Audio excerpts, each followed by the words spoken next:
Pacers Knicks tonight, a fun rematch from a kind of turning point game for the Pacers and the Wally Szczerbiak day. We'll cover Pacers Knicks with Locked On Knicks host Gavin Schall. But first, tons of injury updates for the Pacers. NBA mid-season media awards came out this week, and a big congratulations to Chris Teneri, all coming on today's Locked On Pacers podcast.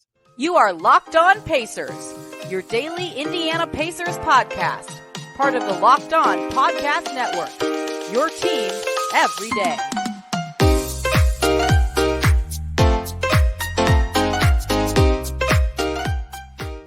Welcome in to another edition of the Locked On Pacers podcast, where we, of course, talk about the Indiana Pacers. As always, my name's Tony East. I cover the team for Forbes and SI, and today, so much to get into. We got a ton of injury updates at practice about the Pacers that were all mostly positive, I would say, which was good news regarding TJ McConnell, Daniel Tice, Kendall Brown, and some Aaron Nesmith news in there. So that will be the lead today. When it's four players who have injury updates all at the same time, that is definitely worth covering. And then the NBA's mid-season media voting on league award stuff came out, and a lot of interesting Pacer love at the mid-season awards. Mark will cover that. And then Gavin Schall from Locked On Knicks will join us to cover Pacers Knicks, team building, all that same stuff we've been doing here when we talk with someone who covers the Pacers opponent. So that'll be really fun. Let's lead with, though, injury updates galore at practice. We walk into practice today, Pacers getting some work done before heading to New York. And we walk in, first thing I see Aaron Nesmith in sweats. The second thing I see Daniel Tice in practice gear. Like, it all was kind of like a rush of figuring out what was going on. And I completely forgot I needed to be looking for TJ McConnell because he had the shoulder injury against the Hornets that made him immediately leave the game. So tons of updates to get in that practice. First, let's start with Aaron Nesmith, the negative one of the four injury updates we got. He was sick, non-COVID illness.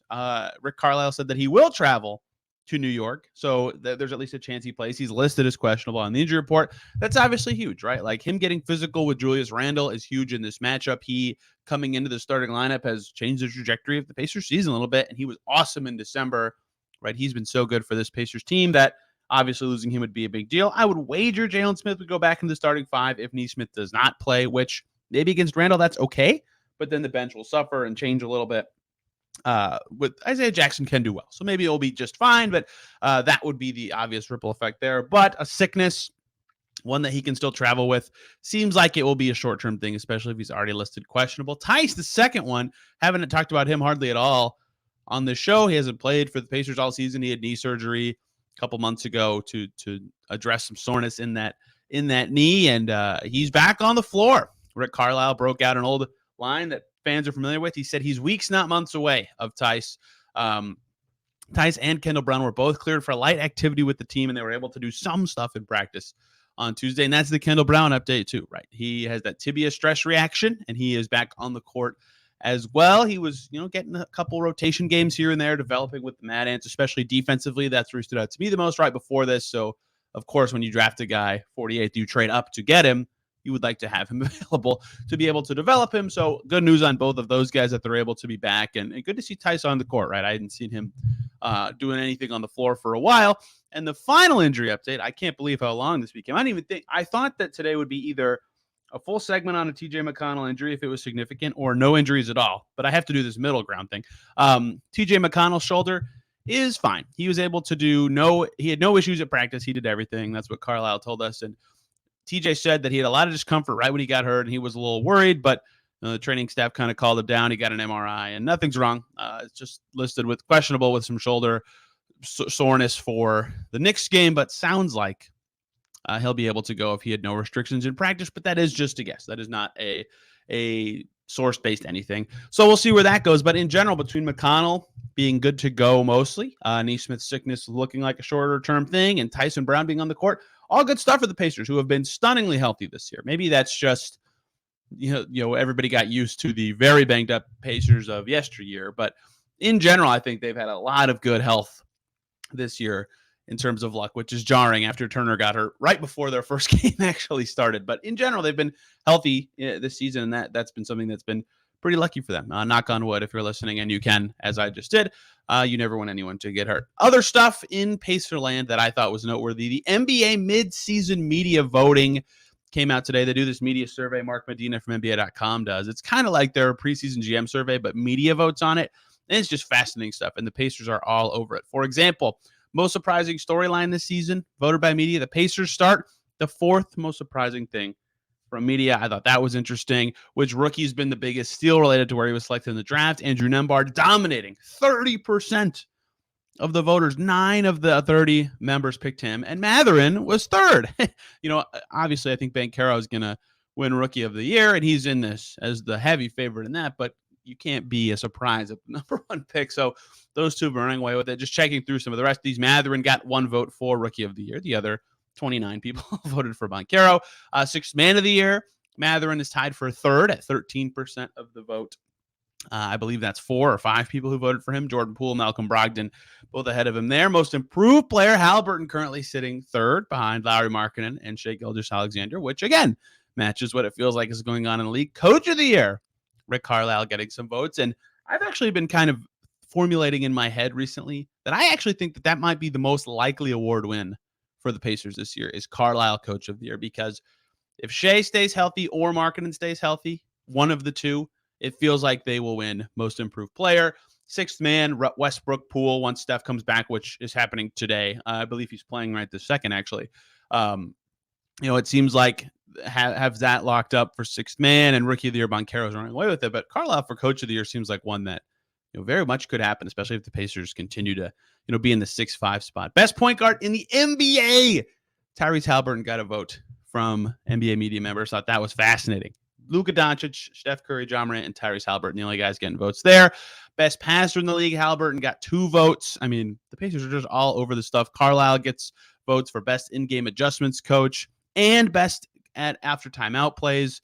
So the Pacers are just all over this stuff. And I think that's emblematic of the start of this season they've had, right? And it's been fun these last couple days chatting with players and coaches on the team, before the Hornets game, after the Hornets game, and today at practice, because it's the halfway point. So you got to get to make people reflect and ask them about the season. And everybody's just having fun, right? And winning obviously is going to lead to that sort of mindset. But every player, Rick Carlisle, everyone we've talked to has said, yeah, the season's been really fun.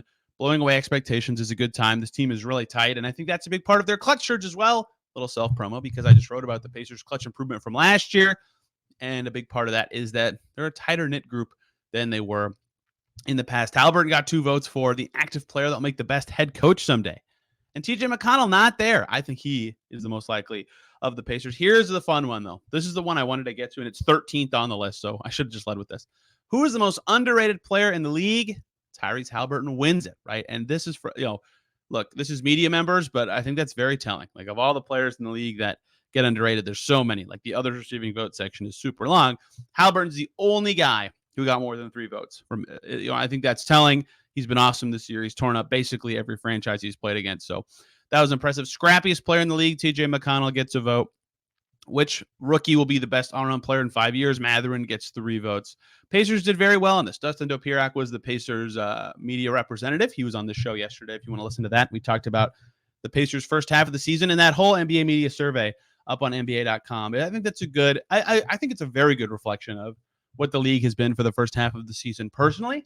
And I would highly recommend you check it out to kind of get a feel for other teams in the league if you only really follow the Pacers. Last thing in this first segment, I don't know if you're going to listen or not, Chris Denari. Chris Denari, the winner of the Indiana Sports Broadcaster of the Year from the National Sports Media Association for 2022.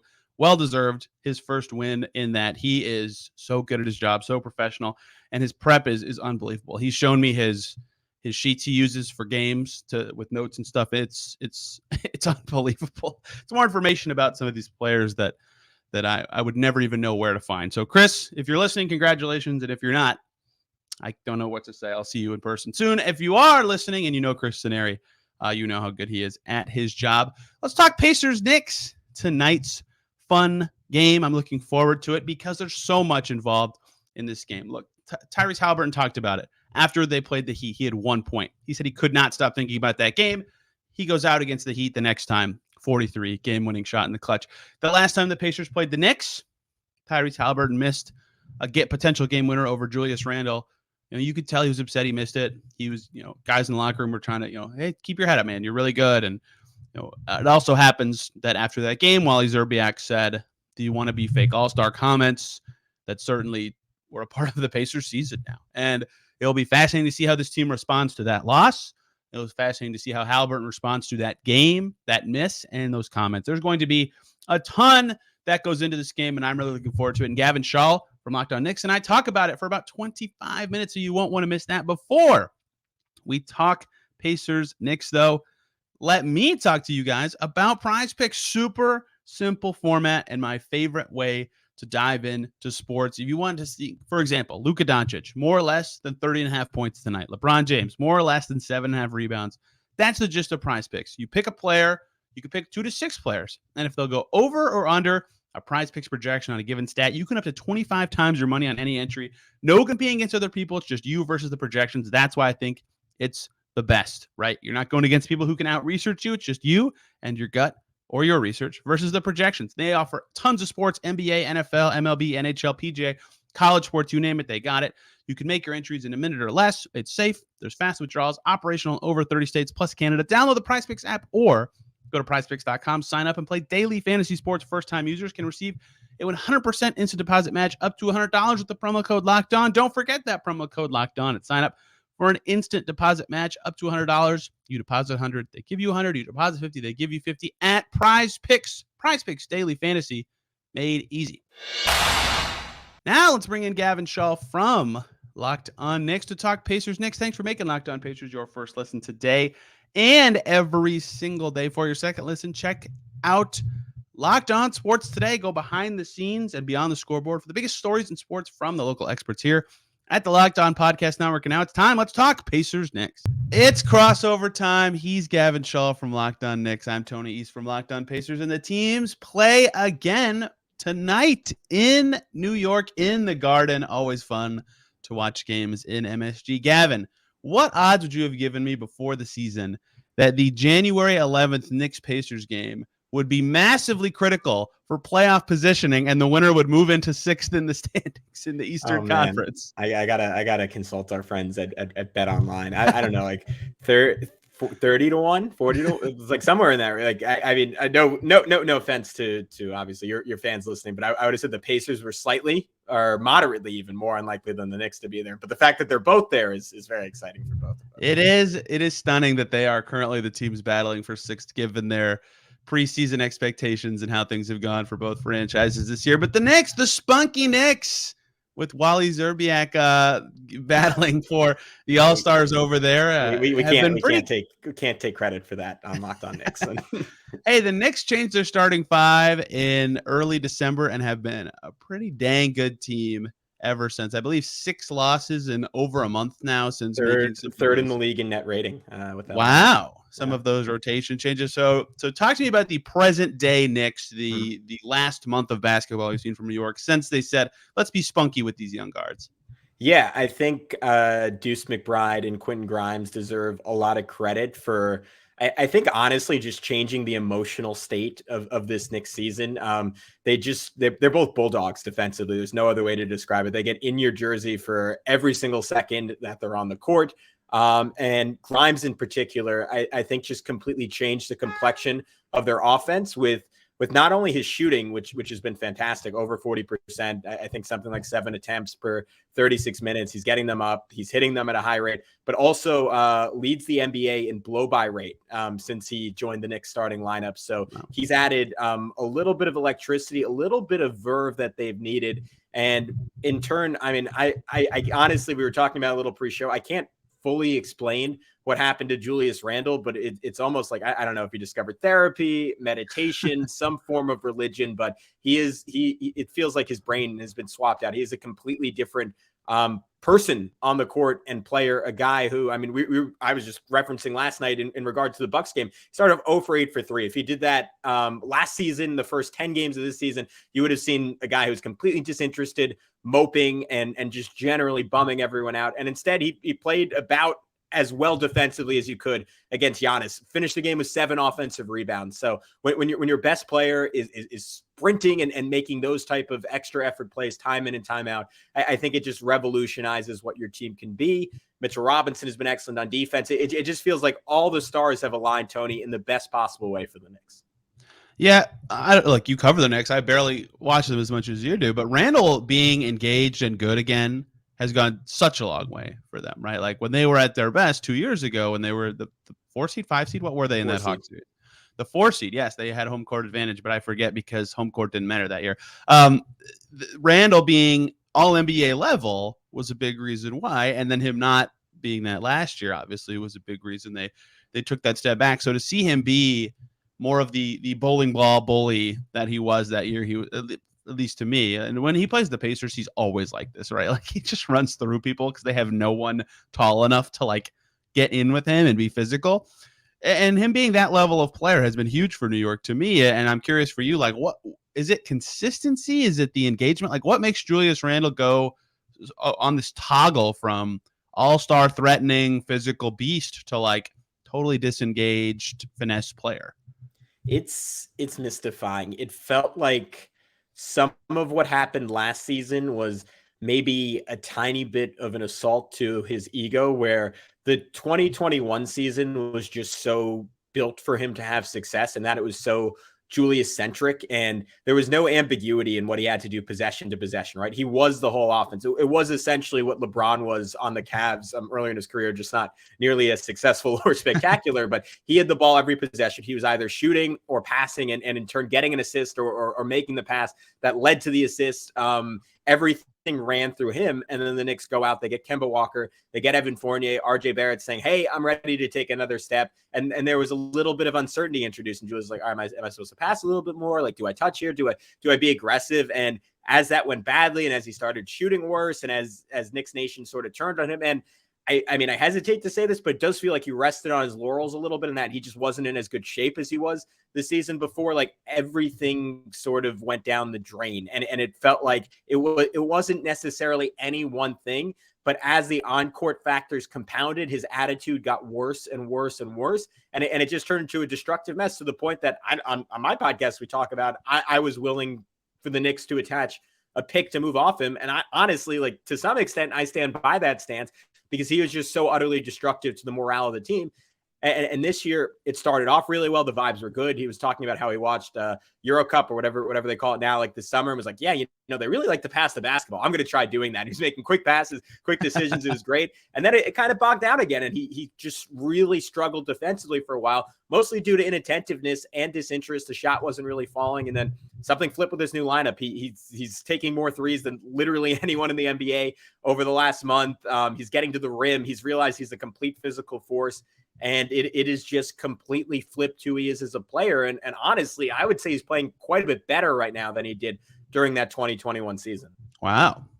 Yeah, he's definitely at a high level with the scoring right now. And from the outside, of course, like I always think that if there's one guy in a lineup at all times who's like diving for every loose ball and up in your face and screaming, and like everybody's going to do it, because you don't want to be the guy who's like wasting his effort, right? So like, you talked about the bulldog mentality of those two young guards in Deuce, and I somehow don't have the names in front of me anymore. But either way, Grimes. Yeah. Yes, thank you, Quentin Grimes. How that has changed the Knicks, like that in turn changes everybody, right? And on the biggest scale, I always talk about this with the Bucks, because like Giannis for a superstar, like he gives a lot of effort, as you just saw Monday night, right? Like if you're another player in the Bucks, like you have to, if Giannis is doing it, you're doing it, and obviously, with two younger guards, it's a little different. But when other guys are giving it or busting their butt, like you have to, you can't relax. And I think that has been big for the Knicks. But hey, listen, point guard play is very important in the NBA, and the Knicks got a huge upgrade at that position this season. Brunson with 40 plus on Monday night. I mean, we could talk about internal improvements and lineup changes all we want. How much of their season to season improvement is because, oh my God, we have good point guard play now? Yeah, it makes a world of difference as it turns out. And I mean, anyone who's followed the Knicks for a long time, or even from afar, they haven't had point guard play like this since Stephon Marbury around Wow. 2004 when I was first getting into the NBA. And then there was a blip of Raymond Felton and 75-year-old Jason Kidd, like bringing some competency and some stability. But This is making me to your sad. point, yeah, no, I mean, they were hopeful. They thought they were going to get something like this with Kemba last year. Turns out he was past his last legs. And Jalen has made an incredible difference, even on nights where he's not shooting well. He draws so much attention that he just makes everyone else's lives so much easier. And I mean, you want to talk about another boon for Julius's game? It's weaponized him as an off-ball rim runner. And I mean, even last night, there's a play where Drew Holiday fell asleep and Randle just back cut in. And it brings a level of activity to the offense. And people like they can, there's like a certain centrism to having that point guard. And 2 years ago was Randle, but honestly, it was too much for him. And it was too much responsibility for him with Brunson, unlike Kemba, actually like capably taking the reins and kind of leaving like, all right, there's no like ambiguity over like who should be running the team. It is Jalen Brunson. That's freed Julius to do what he does best. That's freed RJ Barrett to do what he does best. That frees Quentin Grimes instead of attacking a static defense as a defender desperately sprinting out to go get to him. And he's like, all right, I'm going to blow right by you. It just makes everyone else's jobs that much easier, Tony. And on top of that, he is, I don't know, one of the 5 to 10 most skillful scorers on planet Earth. Like I outside of Kyrie, like I can't remember a point guard with as deep of a bag. I mean, obviously Steph, but it just in terms of his variety, like it is pretty unique what he can do in terms of how he scores the basketball. One more break here, guys, so I could talk to you about BetOnline.net, your number one source for sports betting info, stats, news, and analysis. You can get the latest odds and trends for every professional and amateur league out there, from pro football to college bowl season that just wrapped up, as well as basketball at every level. They've got it all at betonline.net. And if you love sports podcasts, you can find those at BetOnline as well. Fastest and easiest way to get every bit of info you'll need for your betting. They've got all the lines up for the NFL playoffs coming right up. Bills, Dolphins. Bills favored by 10.5. My Vikings hosting the Giants. Vikings favored by 3. I don't know about that, man. The Vikings are not as good as their record suggests, but the fastest and easiest way to get your betting info, that's betonline.net. Head over to the website today or use your mobile device to learn more, because BetOnline is where the game starts.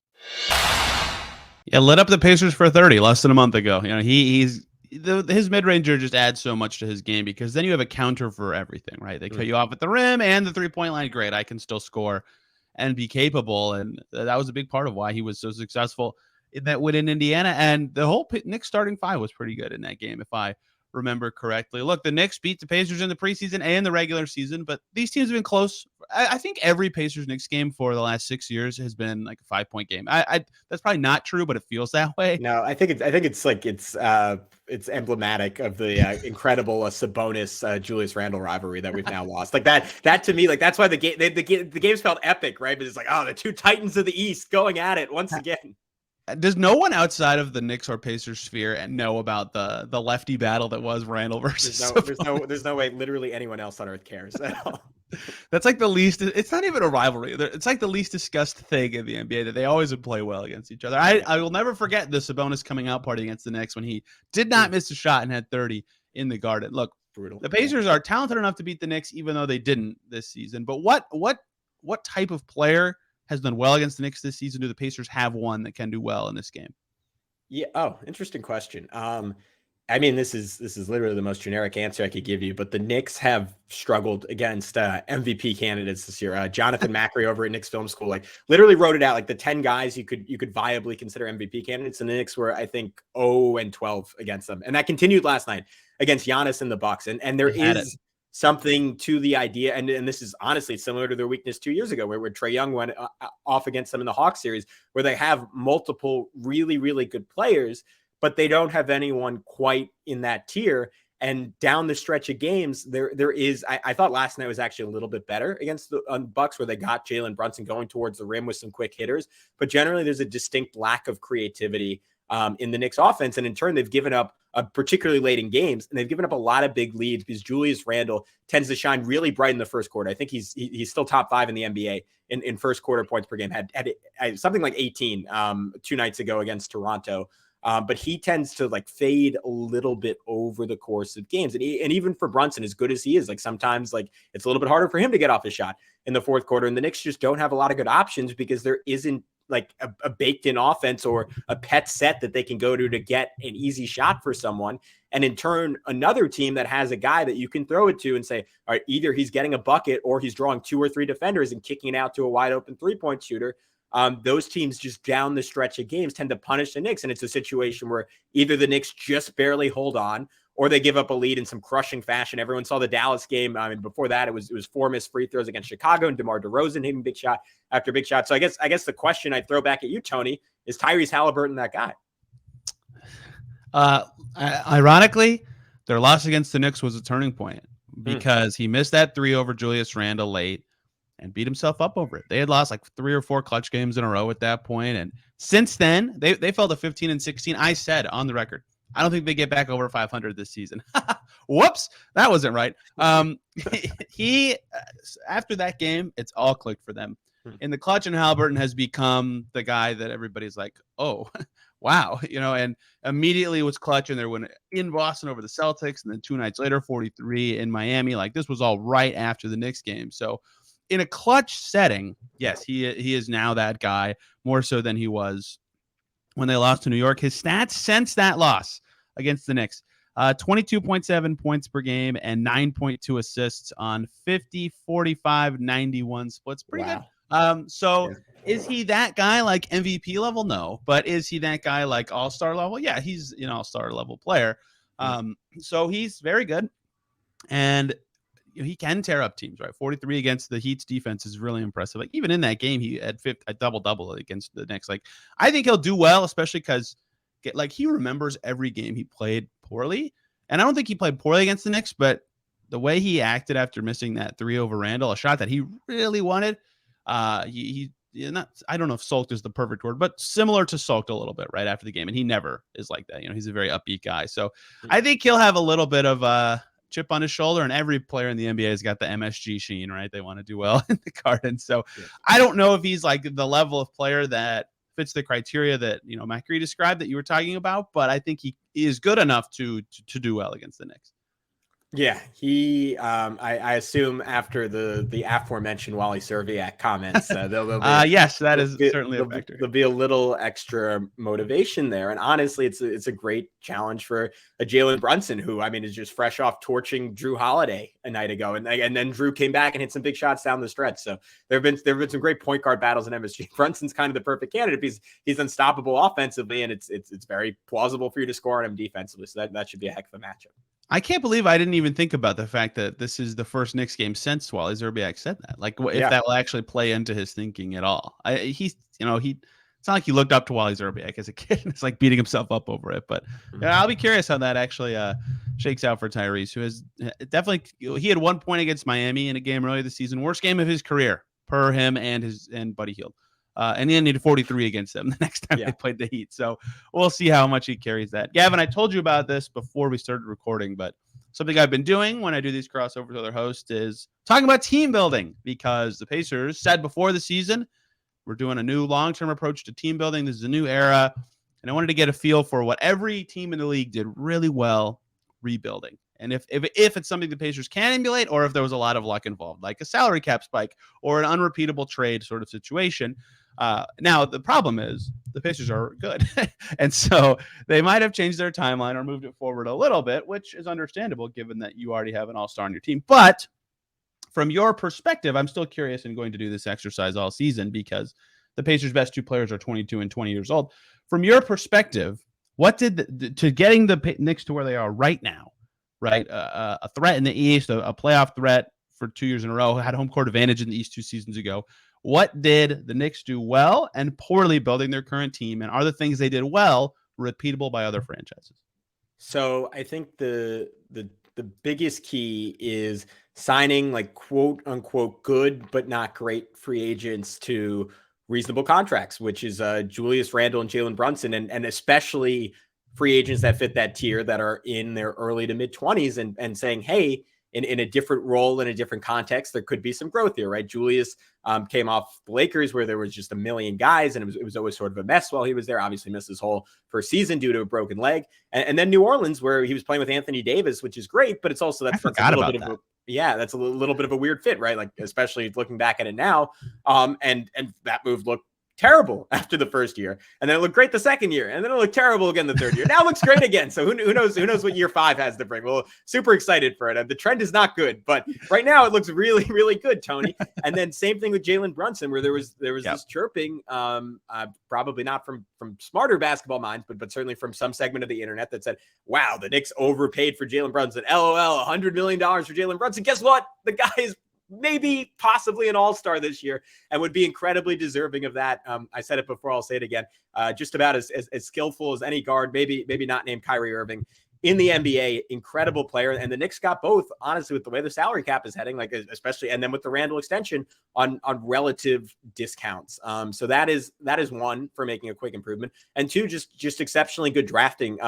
Similar to the Memphis Grizzlies, and just unfortunately not at the same volume, just because his front office hasn't been there as well. But Quentin Grimes, 25th pick, Emmanuel Quickly, 25th pick, both, I think, high-level rotation players. I would go so far as to call them elite role players. Obviously, with Quickly, you got to monitor the shooting. It has really fluctuated, but since RJ Barrett went out after getting clawed to death nearly by Luka Doncic, Quickly's been averaging something like 42 minutes per game or somewhere around there, and has been really, really, really good. Has kept his turnovers down, has made good decisions, is shooting the ball much better, and has certainly found himself. While Grimes just flat out is going to be in the NBA, I think, for 12 to 14 years. That would be a bold bet for anyone. I really don't think it is for Quentin Grimes, because he is tailor-made for the modern NBA, does everything you want outside of being a superstar at the shooting guard position. And those were late picks. Deuce McBride, second round pick. Jericho Sims, third to last pick in the draft. Potentially their backup center the rest of the way if Isaiah Hartenstein keeps not playing super well. So I think the combination of those two things, as far as things that they could have done better, I think it is self-awareness. Because coming off the 2021 season, can I insert myself into something they should have done better? Go ahead, please. Yeah. The 2022 draft, they should have done better. Okay, carry on. Yeah, that's reasonable. We'll see what happens with those picks. I would have loved Jalen Duren as the backup center in Mitchell Robinson. That would have been the Knicks technically picked him, but anyways. Do you have a Knicks hat on in any pictures? I don't know. I can't remember the timeline with the trades there, but yeah, that one is gonna age. And look, they didn't really need a center, but just as a talent play, that one's gonna age poorly. But I think self-awareness is the big thing. Because after that 2021 season where they made the 4 seed, got swept, they were sort of like, all right, let's double down on this, right? Let's see how good we could be. And to be fair, they kind of tried to do the same thing this offseason and just did it more successfully. But that offseason, it was Evan Fournier, it was Derrick Rose, it was Nerlens Noel, it was Alec Burks. And again, none of those signings were bad in a vacuum. The Knicks gave themselves a team option in the final year of all those contracts. So initially we were kind of apoplectic at all those deals. And then we looked at them and we're like, all right, they can get out of this here, they can get out of this here. But essentially none of those deals aged particularly well. I mean, Fournier in particular is, if not an albatross, especially because of how short his contract is, a guy who will be out of the rotation when everyone on the Knicks are healthy. But to the front office's credit, they didn't totally tie themselves down to any of those guys. All those contracts have proved to be relatively movable. So I think overall you have to give the front office a pretty good grade. I guess the final step of that would be the questioning, all right, is good enough? And have they left themselves room to have a higher ceiling? Which, Tony, I'm curious what the Pacers' perspective on that is, because you guys have sort of put yourselves into a similar position where coming into this year, you had the really high ceiling move of, all right, maybe we get Scoot Henderson. Maybe we get Victor Wembanyama. And it feels like the Pacers in finding Tyrese Haliburton as a probably longtime all-star and finding Benedict Mathurin as someone who could join him in that category in a couple of years, they're set to be really, really good for a long time. But that's sort of always been the question in Indiana, right? They're never bad. They're rarely even mediocre, but will they be great?